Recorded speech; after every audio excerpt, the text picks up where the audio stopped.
नगर खजूरा गांव में भीमा मछुआरा और उसकी पत्नी रमा अपने बेटे बट्टू को लेकर परेशान रहते थे।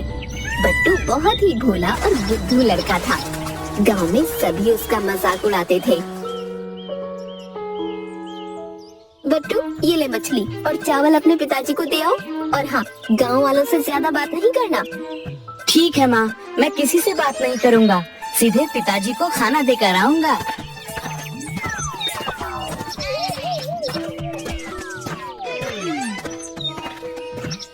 क्यों बट्टू, कहाँ जा रहे हो? पिताजी को खाना देने जा रहा हूँ। माँ ने मछली और चावल दिए हैं। भाई देखो, तुम मेरे पड़ोसी हो, तुमसे क्या छुपाना। कल रात मेरे सपने में एक जलपरी आई थी। वह बोली कि जो कोई भी कल मछली खाएगा वह 1 मिनट के अंदर मर जाएगा। हे भगवान, माँ को आज ही मछली बनानी थी क्या? अब क्या होगा? अरे पड़ोसी ही पड़ोसी के काम आता है। ये ले मेरा खाना, ये पिताजी को दे देना। वैसे भी मेरा आज खाने का मन नहीं कर रहा। लेकिन ये खाना, इसका क्या करूं? वो मुझे दे दो, मैं घर जा रहा हूँ। खेत में गड्ढा खोदकर इसे वहीं डाल दूंगा ताकि कोई जानवर या पक्षी इसे ना खा ले। बट्टू डुग्गू की सूखी रोटी और सब्जी लेकर अपने पिताजी को दे आता है। घर आने पर माँ को खाना खाते देख जोर से चिल्लाता है। माँ, मछली नहीं खाओ, मर जाओगी। ये किसने कह दिया कि मछली खाने से मैं मर जाऊंगी? डुग्गू बता रहा था कि एक जलपरी उसके सपने में आई थी और बोली थी कि कल जो मछली खाएगा वह 1 मिनट में मर जाएगा। हे भगवान, न जाने कब अकल आएगी इसे। मैं तो पिछले आधे घंटे से खाना खा रही हूँ, मुझे तो कुछ नहीं हुआ। दूसरे दिन बट्टू अपने पिताजी भीमा के साथ मछली पकड़ने नदी पर गया हुआ था। बट्टू, मैंने जाल फेंक दिया है, तुम इसे अच्छे से पकड़े रहना। मैं थोड़ा हल्का होकर आता हूँ। अगर मछली फंसे तो उसे निकालकर बर्तन में ढक कर रखना। ठीक है पिताजी, आप निश्चिंत होकर जाइए। उधर डुग्गू भी दूसरी नाव पर मछली मार रहा था। बट्टू को अकेला देख बोलता है। अरे बट्टू, आज अकेले मछली मार रहे हो, क्या बात है? वो पिताजी थोड़ा खेत में गए हैं, बोलकर गए हैं कि जाल को अच्छे से पकड़ कर रखना। सही बोल कर गए हैं, लेकिन उन्होंने पकड़ रखने को बोला था ना, फिर जाल को नाव में क्यों बांध रखी है? वह तो पहले से बंधा हुआ है। कोई बात नहीं, लगता है भूल गए होंगे। बट्टू जाल को नाव से खोलकर उसको जोर से पकड़े रहता है। तभी एक बड़ी मछली जाल में फंस जाती है। बट्टू, लगता है तुम्हारा जाल में बड़ी मछली फंसी है। हाँ, पिताजी बहुत खुश होंगे। हाँ, खुशी की बात है, तभी तो मैंने ताली बजाई तुम्हारे लिए। अरे, लगता है मेरी जाल में भी बड़ी मछली फंसी है। अरे वाह, आज तो बड़े अच्छे दिन है। लेकिन मुझे मछली मिलने पर तुम्हें खुशी नहीं हुई लगता है। तुमने ताली नहीं बजाई, जबकि तुम्हें मछली मिलने पर मैंने ताली बजाई थी। अरे ऐसी बात नहीं है, ये लो, मैंने भी ताली बजा दी। बट्टू जैसे ही ताली बजाता है, जाल उसके हाथों से छूटकर मछली के साथ नदी में बह जाता है। डुग्गू हंसने लगता है। उधर बट्टू के पिताजी भीमा वहाँ पहुँचकर देखते हैं कि जाल नदी में मछली सहित बहा जा रहा है और बट्टू ताली बजा रहा है। मूर्ख कहीं का, मछली भी गई और जाल भी। जाओ अब घर जाओ। कुछ दिनों बाद गांव में महायज्ञ हो रहा था। गांव के सभी लोगों को कुछ न कुछ जिम्मेदारी सौंपी गई थी। राजा के आगमन पर फूल की वर्षा बट्टू करेगा। तुम्हारा काम बहुत ही महत्वपूर्ण है।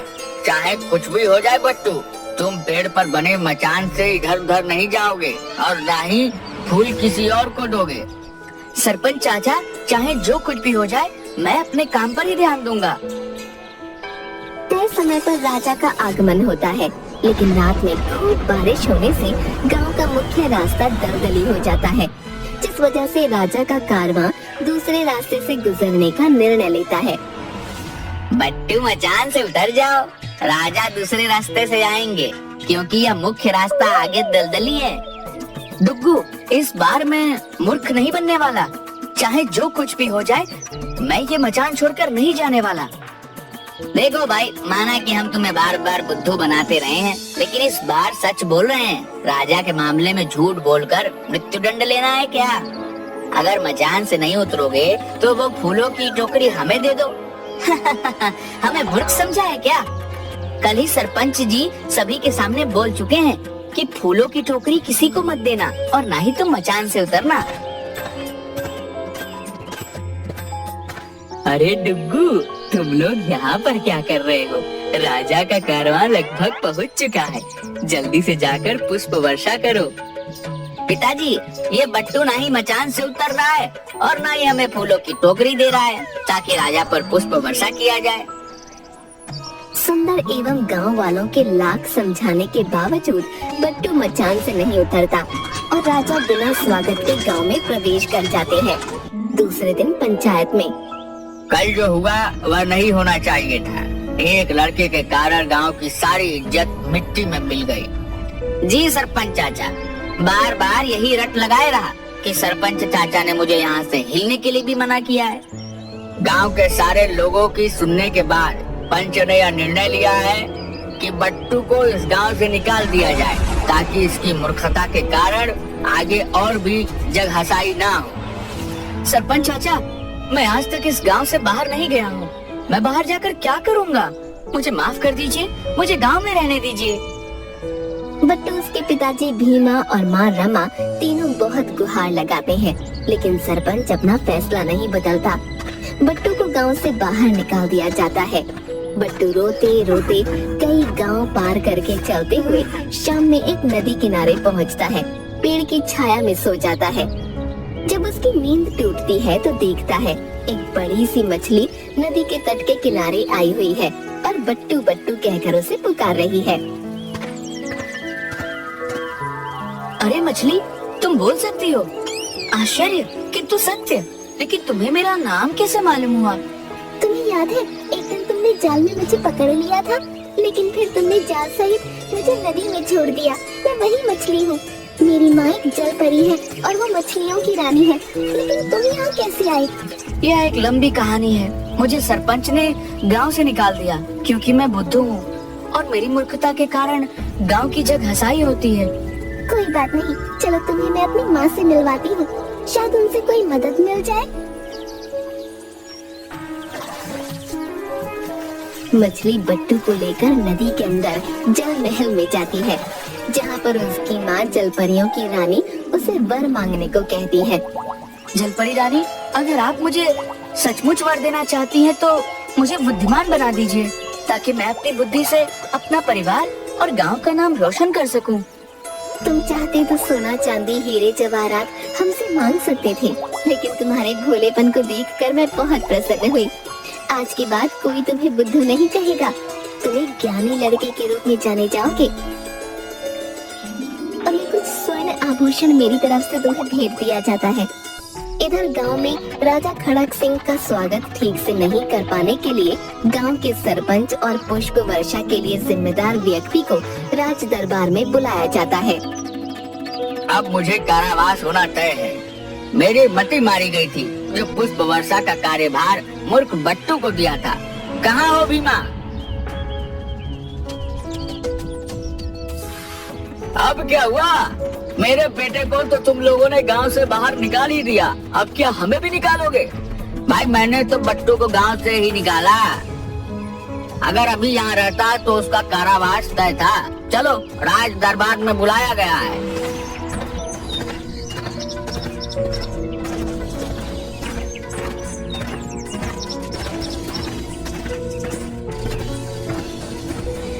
क्यों सरपंच, तुम्हें बताया गया था या नहीं कि मैं वहाँ आ रहा हूँ? महाराज की जय हो। मुझे बताया गया था महाराज, लेकिन इस भीमा मछुआरे के बुद्धू बेटे बट्टू ने सारा काम खराब कर दिया। तो फिर बट्टू कहाँ है? मेरे भोले भाले बेटे को इन्होंने गांव से बाहर कर दिया महाराज, वो भी एक छोटी सी मामूली भूल के लिए। छोटी सी मामूली भूल? राजा का स्वागत में पुष्प वर्षा न करने को मामूली सा भूल बता रहा है? मंत्री जी, इसे तुरंत कारावास में डाल दो। और सरपंच, तुम 1 सप्ताह के भीतर उस उद्दंड लड़के को मेरे सामने लाओ, नहीं तो तुम्हारा भी कारावास तय है। भीमा को कारावास हो जाता है। इधर खूब सारी संपत्ति लेकर दूसरे दिन सुबह सुबह बट्टू अपने गांव पहुंचता है। बट्टू को अपने घर पर देख उसकी माँ रमा बहुत खुश होती है। तभी वहाँ पर सुंदर बेटे डुग्गू और सरपंच के साथ आ जाता है। देख लीजिए सरपंच साहब, कल जिसे गांव का निकाला मिला था आज वो फिर अपने घर में आ गया है। देखिए चाचा, आप मेरे पड़ोसी हैं, मेरा समर्थन करना चाहिए। मैं मूर्खों का समर्थन नहीं करता। देखो बट्टू, हमारी तुमसे कोई दुश्मनी नहीं है, लेकिन समाज कानून और नियम से चलते हैं। राजा का अच्छे से स्वागत न कर सकने के कारण आज मुझे राजमहल में बुलाया गया था। क्या तुम्हारे पिताजी को कारावास हो गया? सरपंच जी को भी 1 सप्ताह का समय दिया गया है तुम्हें पेश करने के लिए, नहीं तो सरपंच जी भी कारागार में डाल दिए जाएंगे। मैं राजमहल जाऊंगा। अगर मेरे चलते स्वागत में कमी रह गई थी तो इसकी सजा मैं ही भुगतूंगा। बट्टू सरपंच के साथ राजमहल पहुंचता है।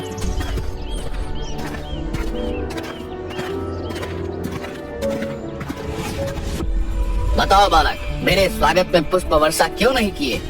महाराज की जय हो।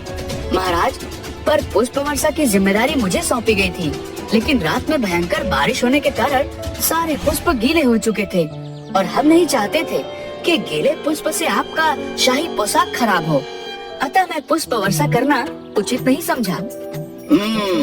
हम तुम्हारे विचार से बहुत प्रसन्न हुए। तभी दरबार में एक ऐसा बहुरूपिया आदमी आता है जो कई भाषाओं का ज्ञाता होता है। वो भरे दरबार में बोलता है,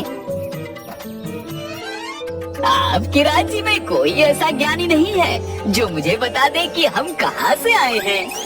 लगभग सभी भाषाओं पर उसका एक अधिकार था, जिस कारण ये पता करना मुश्किल था कि वो किस स्थान से आया है। अगर तुम इस बहुरूपीय परदेशी का सही जवाब दे दोगे तो तुम्हारे साथ तुम्हारे पिताजी को भी माफ कर दिया जाएगा। महाराज की जय हो। अगर आप मुझे 1 दिन दें तो मैं कल दरबार में ही बता दूंगा कि यह महाशय कहाँ से आए हैं और इनकी मातृभाषा क्या है। ठीक है, लेकिन ध्यान रहे, यह मेरी भी इज्जत का सवाल है। मंत्री जी, इन लोगों का रहने का प्रबंध महल में ही किया जाए। कहाँ मरवा दिया बट्टू तुमने।